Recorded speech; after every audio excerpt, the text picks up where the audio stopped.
Euradio présente Fréquence Europe, une chronique européenne réalisée par Radio Judaïka et le Centre Europe Direct de Strasbourg.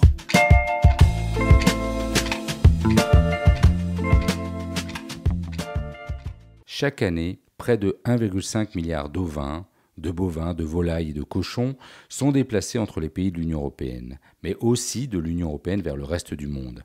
Ainsi, suite au naufrage en novembre 2019 en mer Noire d'un cargo avec plus de 14 000 moutons à bord, des critiques contre les exportations d'animaux vivants et leur transport ont été de plus en plus fortes.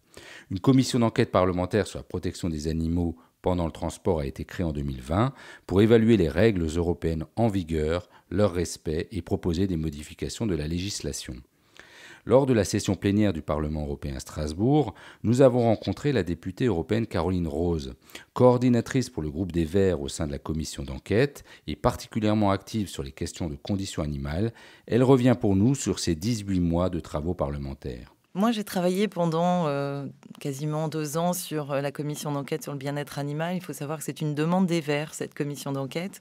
J'ai été coordinatrice pour les Verts sur cette commission, puisque, en fait, on s'est aperçu d'un certain nombre d'infractions à répétition en termes de transport des animaux vivants. On a fait des propositions de résolution. Si je vous donne un exemple sur des enquêtes non officielles que j'ai faites, parce qu'on était en période de Covid, on a eu très peu d'enquêtes officielles, mais je préfère les enquêtes non officielles, on voit beaucoup plus de choses.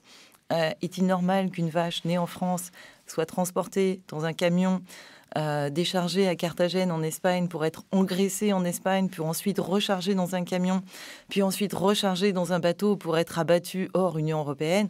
Pour moi, c'est des aberrations totales de l'élevage. On ne respecte absolument pas l'animal dans ces cas-là.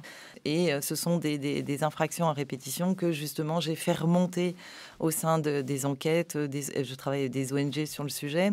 Et on a fait remonter toutes ces problématiques pour améliorer le texte et faire en sorte qu'on ait enfin une révision sur le bien-être animal. Et j'espère que cette révision arrivera en septembre ou en octobre, parce qu'on en a vraiment besoin. Caroline Rose insiste également pour qu'il y ait plus de contrôle. C'est ce qu'on a demandé aussi en commission d'enquête. Sur un exemple d'une mission en Italie, je me suis aperçue qu'en Italie, les carabinieri sont formés au contrôle sur le transport des animaux. Ils appellent les vétérinaires, mais en amont, ils vérifient le camion, mais ils vérifient pas que les papiers du camion, mais ils vérifient le chargement.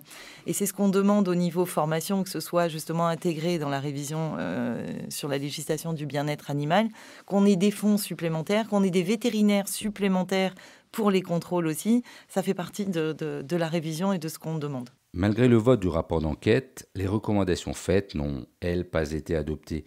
Caroline Rose reste pourtant confiante et attend de pied ferme les propositions sur le bien-être animal que la Commission européenne s'est engagée à faire avant la fin de l'année. En fait, ce sont des recommandations qu'on a fait à la Commission. Ça a permis justement d'avoir aujourd'hui une révision sur le bien-être animal. Bien sûr, c'est un petit peu comme la PAC, on continue l'élevage puisqu'on a vu en agri ce qui s'est passé par rapport à la PAC. Nous, les Verts, on a voté contre cette PAC qui est mauvaise pour le climat, qui est mauvaise pour l'élevage, qui est mauvaise pour le bien-être animal. Les recommandations vont permettre de revoir cette législation et on va faire en sorte que dans la législation, les recommandations soient prises en compte. Et on ne peut plus continuer à faire ce qu'on fait sur les élevages intensifs. Moi, en commission d'enquête, quand j'entends un député dire un veau, c'est un sous-produit de l'industrie laitière, moi, ça me pose un problème. Un veau, c'est un animal vivant, un être vivant, et c'est pas un sous-produit. Quand j'ai entendu la commissaire dire que de rien faire, c'est pas possible, donc je compte sur elle. Je voudrais vraiment et je serai vigilante sur le fait que cette réglementation avance et qu'elle puisse faire en sorte d'intégrer le bien-être animal dans la future PAC aussi. Euradio vous a présenté Fréquence Europe, une chronique réalisée par Radio Judaïka et le Centre Europe Direct de Strasbourg.